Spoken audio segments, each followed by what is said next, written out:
Hello, everybody. Welcome back to the Music Rating, Ranking, and Reviewing podcast of what to call Music Meltdown, in which we rate, rank, and review any artist discography, songs, musical topics, really whatever comes to mind.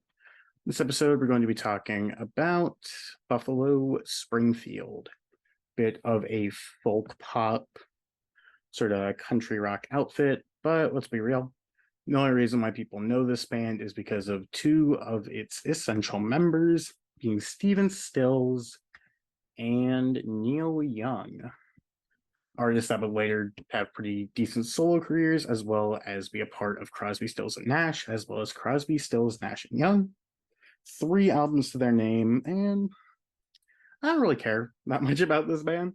Like, I like them perfectly fine, and I think that they're a pretty solid group, but if somebody asks me, like, the premier bands of the 60s, I'm not going to say Buffalo Springfield. So let's just get right into this. Only 3 records and nothing too crazy. At the bottom, I think pretty definitively has to be their final record, Last Time Again.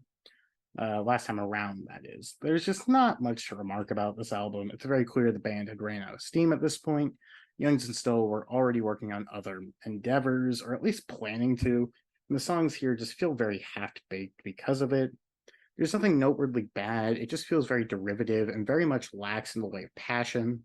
My favorite track would be the opener, On the Way Home, but past that, it's just a totally skippable album. It's listenable, it's 2.5 stars, but there's just not much going for it. Just above there, I have their debut, the self-titled Buffalo Springfield. It's a good record. I have it 3.5, but kind of a lower 3.5. Still not a ton to really discern here. The harmonies are quite good, the instruments are all well performed, and the songs are decently written. In theory, it should be a very good 4-star album.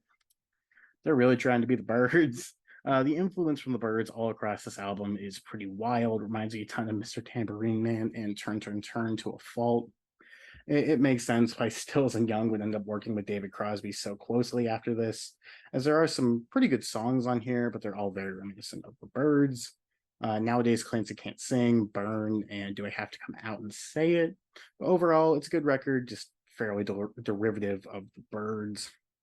But their best album, I think, pretty clearly, Buffalo Springfield.